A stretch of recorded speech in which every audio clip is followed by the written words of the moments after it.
Hello everyone, এই ভিডিওতে আমি আলোচনা করব latest code forces round 1006 division 3 এর সি নাম্বার প্রবলেমটা। তো এখানে প্রবলেমে হচ্ছে গিয়ে বিট ওয়াইজ অপারেশন আছে। যদিও প্রবলেমটা খুব বেশি হার্ড না, আপনি জাস্ট দেখতে থাকেন। তো এখানে হচ্ছে আমাদের দুইটা ইন্টিজার ভ্যালু দেওয়া থাকবে, একটা হচ্ছে এন আর একটা হচ্ছে এক্স। এন মানে কি? এন মানে হচ্ছে আমাদের একটা এরে বিল্ড করতে হবে, ওই এরের লেন্থটা মানে কত লেন্থের এরে বিল্ড করতে হবে। আর আমাদের যে এক্স আছে, এক্স হচ্ছে এরকম একটা সংখ্যা যে আমাদের অ্যারেটা বিল্ড করব, ওই A1 A2 A3 A4 এভাবে AN পর্যন্ত প্রত্যেকটার বিটওয়াইজ অর অপারেশন এক্স এর সমান হবে। তো এটা হচ্ছে আমাদের এক্স এবং এন এর কাজ। আর আমাদের এখানে কি করতে হবে,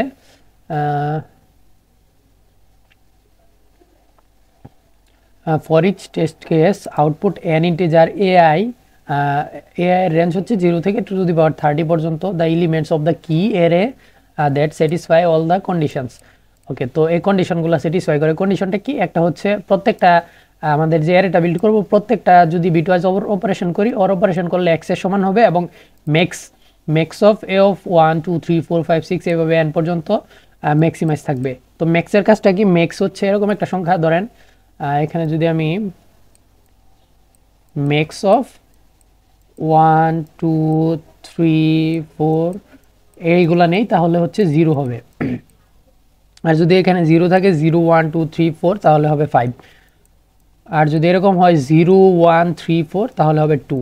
তার মানে ম্যাক্স এরকম একটা সংখ্যা যেটা হচ্ছে মিনিমাম যে সংখ্যাটা এই ম্যাক্সে আমাদের এর মধ্যে নাই সেটাই হচ্ছে ম্যাক্স। মিনিমাম যে সংখ্যাটা 0 থেকে n এর মধ্যে মিনিমাম যে সংখ্যাটা আমাদের এরতে নাই, মানে এরতে উপস্থিত নাই, সেটাই হচ্ছে আমাদের ম্যাক্স। তো আশা করি ম্যাক্সের বিষয়টা বুঝছেন। যদিও ম্যাক্স নিয়ে আরও কোড ফোর্সেসে অনেক বেশি প্রবলেম সলভ করা হয়েছে, অনেক প্রবলেম আছে ম্যাক্স রিলেটেড। তারপরে হচ্ছে আমাদের এটা হচ্ছে ম্যাক্সিমাইজ করতে হবে, মানে ম্যাক্স মানে এরেতে যতগুলা ভ্যালু থাকবে সবগুলার মিনিমাম ভ্যালুটা ম্যাক্সিমাইজ করতে হবে এবং এ অফ 1 2 3 4 5 6 এইভাবে সবগুলার bitwise or operation x এর সমান হবে। তো এই দুইটা কন্ডিশন আমাদেরকে স্যাটিসফাই করতে হবে। তো প্রথম আসি যে বিট ওয়াইজ অর অপারেশন নিয়ে। তো এখানে ধরেন 5 এর বাইনারি রিপ্রেজেন্টেশন কি? 5 এর বাইনারি রিপ্রেজেন্টেশন হচ্ছে 1 0 1। কারণ হচ্ছে এখানে 1 ধরেন, এখানে 2 ধরেন, এখানে হচ্ছে 4 ধরেন, 2 to the power 0 2 to the power 1 2 to the power 2। তো এটা আশা করি বুঝতেছেন যে 5 এর বাইনারি রিপ্রেজেন্টেশন। তো এটা হচ্ছে 5 এর বাইনারি রিপ্রেজেন্টেশন। ধরেন এখানে আরও একটা সংখ্যা আছে 6 এর বাইনারি রিপ্রেজেন্টেশন কি? 6 এর বাইনারি রিপ্রেজেন্টেশন হচ্ছে 1 1 0। তো এই দুইটার যদি আমরা অর করি, অর ভ্যালু কি হবে? 0 or 1, 0-র সাথে 1 অর করলে 1 হয়, 1-এর সাথে 0 অর করলে 1 হয়, 1-এর সাথে 1 অর করলে 1 হয়। অরের কাজটা কি? যদি সবগুলা 0 থাকে তখনই 0 হবে, অন্যথায় 0 হবে না। তো এটা যদি বুঝতে পারেন তাহলে আমরা হচ্ছে গিয়ে সামনে আগাই। তারপরে হচ্ছে আমাদের অ্যারেটা বিল্ড করতে হবে। ধরেন আমরা এরকমভাবে অ্যারেটা বিল্ড করব। প্রথম কথা হলো আমাদের যেহেতু ম্যাক্সের মানটা 0, মানে ম্যাক্সিমাইজ করতে হবে। ম্যাক্সের মানটা যেহেতু ম্যাক্সিমাইজ করতে হবে, সেহেতু আমরা যদি 0 যদি না ধরে 1 2 3 4 5 এইভাবে ধরি তাহলে কিন্তু সমস্যা। আমাদেরকে কি করতে হবে? ধরেন 0 ধরবো প্রথম। 0 মানে আমাদের এর মধ্যে 0 থাকবে, 1 থাকবে, 2 থাকবে, 3 থাকবে, 4 থাকবে। মানে আমি বুঝাইতে চাইতেছি আমাদের যে অ্যারেটা বিল্ড করব সেটার মধ্যে সব মানে কনজিকিউটিভ ভ্যালুগুলো আমরা সর্বোচ্চ রাখার চেষ্টা করব, মানে 0 1 2 3 4 এগুলো সবগুলো রাখার চেষ্টা করব। যদি না থাকে, না থাকার একটা রিজন আছে, সেই রিজনটা আমি বলবো যে কেন থাকবে না আর কেনই থাকলে কেনই বা থাকবে। তো এটা অবশ্যই কন্ডিশনের উপর বেস করে হবে। তো ধরেন আমাদের প্রথম কথা হলো আমাদের ম্যাক্সের মান যেহেতু ম্যাক্সিমাইজ করতে হবে, তার মানে আমাদের কনজিকিউটিভ ভ্যালুগুলো আমাদের কনসিডার করতে হবে, মানে 0 1 2 3 4 এইভাবে কনসিডার করতে হবে। আমরা যে এই ধরেন 1 নিব বা 2 নিব, এটা নিতে পারবো কীভাবে, সেটা একটা কন্ডিশন আছে। তো সেই কন্ডিশনটা যদি বুঝেন তাহলে প্রবলেমটা পুরোপুরি সলভ। তো ধরেন এখানে 7 যদি টেস্ট কেসটা নেই, ধরেন এখানে আছে 7, মানে 7 রেঞ্জের আমাদের বিল্ড করতে হবে। আর আমাদের হচ্ছে এর ভ্যালু হচ্ছে 7। তো তার মানে 7 লেন্থের মানে 1 2 3 4 5 6 7। তো এটা হচ্ছে আমাদের 7 রেঞ্জের অ্যারে। তো এই অ্যারের মধ্যে ভ্যালুগুলো হবে। প্রথম কথা হলো আমাদের যেহেতু সর্বোচ্চ ভ্যালু হইতে পারে 7, মানে কি 7-এর সাথে যদি আমরা 8 অর করি, 7 অর হচ্ছে 8, তখন কি হয়? তখন অবশ্যই 7 থাকে না, 7-এর থেকে বড় ভ্যালু হয়ে যায়, তাই না? 7-এর সাথে অবশ্যই তার থেকে বড় ভ্যালু অথবা 7 ওর করলে তো কোনো সমস্যা নাই। যদি তার থেকে বড় ভ্যালু ওর করি তাহলে কিন্তু সেই বড় ভ্যালু মানে 7 আর থাকবে না, বড় ভ্যালু হয়ে যাবে। তো আমাদের যেহেতু ওর করার মাধ্যমে সবগুলো ভ্যালুর ওর ভ্যালু সর্বোচ্চ 7 হতে পারে। এখানে যে এর খালি ঘরগুলো আছে সবগুলা ঘর ফিল আপ করার পর আমাদের সর্বোচ্চ আমাদের যে বিটওয়াইজ ওর অপারেশন আছে সেটা হতে পারে 7। তার মানে আমরা 7-এর থেকে বড় কিছু কনসিডার করব না। প্রথম গেল এই কথা। তারপরে হচ্ছে আমাদের 7-এর যে বাইনারি রিপ্রেজেন্টেশনটা আছে সেটা আমরা একটু দেখি। তো 7-এর বাইরে এই রিপ্রেজেন্টেশনটা হচ্ছে 1 1 1, কারণ এখানে ধরেন হচ্ছে 1 2 4 4 5 6 7। ওকে, তো 7-এর বাইনারি রিপ্রেজেন্টেশনটা হচ্ছে এত। তো আমরা যদি জাস্ট 4 ঘর করে কল্পনা করি তাহলে হয় 0 1 0 0 1 1 1। তো এটা হচ্ছে আমাদের 7-এর বাইনারি রিপ্রেজেন্টেশন। ওকে, তো আমরা হচ্ছে গিয়ে অন্য আরেকটা ভ্যালু নিয়ে চিন্তা করতে পারি। এই টেস্ট কেসটা নিয়ে আমি একটু পর আলোচনা করছি, এটা একটু মানে সিম্পল হয়ে যায়। তো আমি একটু ভালো একটা টেস্ট কেস নিয়ে আলোচনা করছি। ধরেন এখানে হচ্ছে 10, এখানে হচ্ছে ধরেন 11।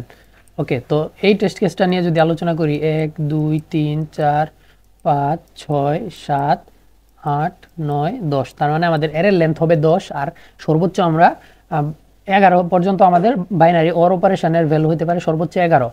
তো এখন ধরেন 11 এর বাইনারি রিপ্রেজেন্টেশনটা কি হইতে পারে? 11 এর বাইনারি রিপ্রেজেন্টেশনটা হচ্ছে 1011। এটা হচ্ছে 11 বাইনারি রিপ্রেজেন্টেশন 1011। তো এখন আমরা এখানে কি 0 বসাতে পারবো কি পারবো না সেইটার আমাদের ডিপেন্ড করতেছে আমাদের 11 এর বাইনারি রিপ্রেজেন্টেশনের উপর। কিভাবে? ধরেন 0 এর বাইনারি রিপ্রেজেন্টেশন হচ্ছে 0, কোনো সমস্যা নাই, কারণ 0-র সাথে 1 অর করলে 1ই হয়, 0-র সাথে 0 অর করলে 0 হয়, তার মানে 0 কোনো ঝামেলা নাই। তার মানে আমরা 0 বসাতে পারবো। 1 বসাতে গেলে 1 বসাতে পারবো, কারণ এখানে 1 এর বাইনারি রিপ্রেজেন্টেশন হচ্ছে 1। তো 1 এর সাথে আমাদের 11-র কোনো পার্থক্য হইতেছে না। মানে সোজা কথা আমি বলতে চাইতেছি আমাদের 11-র মধ্যে যেই পজিশনে যেই বিট আছে সেই পজিশনে যদি সেই বিট না থাকে তাহলে আমাদের সমস্যা। আমাদের 11 এর যেই পজিশনে যেই বিট আছে সেই পজিশনে যদি আমরা সেই বিট রাখতে পারি তখন আমরা ওই ভ্যালুটা আমাদের অ্যারেতে ইনক্লুড করতে পারবো। এটা হচ্ছে আমাদের সিম্পল অবজারভেশন। তার মানে হচ্ছে এরকম একটা সংখ্যা x ধরবো, ধরেন এখানে হচ্ছে এরকম একটা সংখ্যা x, সেটা আমাদের 11 এর সাবসেট হইতে হবে। সাবসেট বলতে বুঝাইতেছি এখানে হচ্ছে 11 এর বাইনারি রিপ্রেজেন্টেশনে কোনো চেঞ্জ করবে না। 11-এর সাথে x অর করলে বাইনারি রিপ্রেজেন্টেশনে 11ই হবে, সেটা হচ্ছে x। আমরা যদি এখন এখানে 2 ধরি, ধর 2 এর বাইনারি রিপ্রেজেন্টেশন কি? 2 এর বাইনারি রিপ্রেজেন্টেশন 1 0, এদিকে হচ্ছে 0। তো এখানে বাইনারি রিপ্রেজেন্টেশনে কোনো চেঞ্জেস আসে না, 1 0 1 1ই থাকে, তার মানে আমরা 2 বসাতে পারবো। এখন যদি 3 ইনক্লুড করি, 3 এর বাইনারি রিপ্রেজেন্টেশনটা কি? 3 এর বাইনারি রিপ্রেজেন্টেশনটা হচ্ছে 1 1 0 0। তো সেই ক্ষেত্রেও কিন্তু আমাদের 11 এর মধ্যে 11ই থাকে, এখানে 1 0 1 1, তার মানে কোনো চেঞ্জেস হয় না, তার মানে 3 বসাতে পারবো। এখন যদি 4 বসাই, এখানে 4 এর বাইনারি রিপ্রেজেন্টেশনটা কি? 1 0 0, এখানেও 0। ওকে, তো এটা হচ্ছে 4 এর বাইনারি রিপ্রেজেন্টেশন। তো এখন একটা বিষয় লক্ষণীয়, যেটা হচ্ছে 4 এর সাথে 11 অর করলে কি হয়? এখানে 1 থাকে, 1 থাকে, এখানে 1 হয়ে যায়, 0 ছিল এখানে 1 হয়ে যায়, এখানে 1।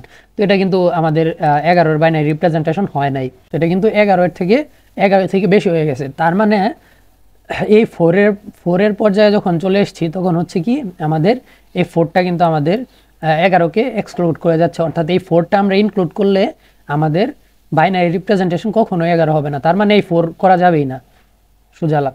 তখন এরকম যদি হয় যে কোনো কেসের মধ্যে আমরা এরকম পেয়ে গেছি যে আমাদের বাইনারি রিপ্রেজেন্টেশনে 11 আসছে না, বাইনারি অর করার পর আমাদের x এর সাথে আমাদের যে ভ্যালুটা আছে, ধরেন এটা হচ্ছে টার্গেট, তো টার্গেটের সাথে x এর অর করার পর আমাদের বড় একটা ভ্যালু আসছে বা 11 আসতেছে না, তখন আমরা কি করব? তখনই সেই মুহূর্তেই আমরা লুপ টার্মিনেট করে দিব এবং আর আমাদের ভ্যালু জেনারেট করা যাবে না, বাকি সবগুলা ভ্যালু আমাদের 0 হয়ে যাবে। তো এটা হচ্ছে আমাদের অ্যাপ্রোচ। তো আমি এখন আসি যে 7 কেসের ক্ষেত্রে, যে 7 কেসে কি হয়েছিল। তো এখন ধরেন 7 আছে, এইদিকে 7 আছে, তার মানে 7টা, 2 3 4 5 6 7। ওকে, তো এখন 7 এর বাইনারি রিপ্রেজেন্টেশনটা কি? 7 এর বাইনারি রিপ্রেজেন্টেশনটা হচ্ছে 0 1 1 1। তো সেক্ষেত্রে যদি 0 বসাই তাহলে কোনো সমস্যা হয় না, এখানে 0 বসালে আমাদের কোনো প্রবলেম হয় না। তো এখানে যদি 1 বসাই সেক্ষেত্রেও কোনো প্রবলেম হয় না। এখানে যদি 2 বসাই, তাহলে কিন্তু কোনো প্রবলেম হয় না। 2 মানে কত? 1 0। তো 2 বসালে কোনো প্রবলেম হয় না, এখানে 1 1 থাকে, এখানে মানে কোনো প্রবলেম হইতেছে না, আপনি দেখতেছেন। এখানে 3 বসালেও কোনো প্রবলেম হয় না, এটা হচ্ছে 3 এর বাইনারি রিপ্রেজেন্টেশন। 4 যদি বসাই, 4 বসালেও কোনো সমস্যা হয় না, 4 এর বাইনারি রিপ্রেজেন্টেশন হচ্ছে 1 0 0, সেক্ষেত্রেও কোনো প্রবলেম নাই। যদি 5 বসাই, 5 বসালে কী হবে? 5 এর বাইনারি রিপ্রেজেন্টেশনটা হচ্ছে 4 আর 1 হচ্ছে 5 1 0 1, তো সেক্ষেত্রেও আমাদের কোনো প্রবলেম হয় না। যদি 6 বসাই, 6 বসাতে হলে 4 আর 2 6 1 1 0, তো এটাও কিন্তু কোনো সমস্যা হয় না। তার মানে আমাদের সম্পূর্ণ অ্যারেটা ফিল আপ হয়ে গেছে, কিন্তু কোনো ঝামেলা হয় না। এরকম হতে পারে, কোনো সমস্যা নেই, কিন্তু আমি ওই কেসটা এই জন্যই দেখালাম যে আমরা কোথায় গিয়ে লুপটা ব্রেক করব কোথায়? যখন দেখবো আমাদের যে গিভেন ভ্যালুটা আছে, এক্সটা আছে, এটার সাথে বর্তমান যে ভ্যালুটা আমরা অর করতেছি, যদি অর ভ্যালুটা বেশি হয়ে যায় তখনই আমাদের লুপ ব্রেক করতে হবে এবং বাকি প্রত্যেকটা ভ্যালুই 0 হবে। তো এটাই জাস্ট আমরা যদি ইমপ্লিমেন্টেশনটা দেখাই তাহলে বুঝতে পারবেন। এখানে হচ্ছে এই ফাংশনটা শুধু আমি লিখছিলাম তখন, এটা ইগনোর করেন। তারপর হচ্ছে এন এবং এক্স ইনপুট নিব। এন মানে হচ্ছে আমাদের এর লেন্থটা, এক্স মানে হচ্ছে আমাদের টার্গেট যে আছে, টার্গেট অর এখানে হচ্ছে, বা রিকোয়ার্ড অর বলতে পারেন, এখানে এক্সটাকে রিকোয়ার্ড অর ধরতে পারেন। এখানে হচ্ছে যে ভ্যালুটা আমরা ভেক্টরটা করব, জেনারেট করব, সেটা 0 থেকে n পর্যন্ত লুপ চালাবো এবং প্রত্যেকবার দেখব আয়ের সাথে এক্স অর করার পর এক্স হয় কিনা। যদি আয়ের সাথে এক্স অর করার পর এক্স না হয়, তার মানে আমাদের ব্রেক করা উচিত লুপটা জাস্ট ব্রেক করে দিব। যেহেতু আমাদের এর লেন্থটা আমরা রিসাইজ করতেছি না, তাই এখানে জাস্ট রিসাইজ করে ব্রেক করে দিলাম।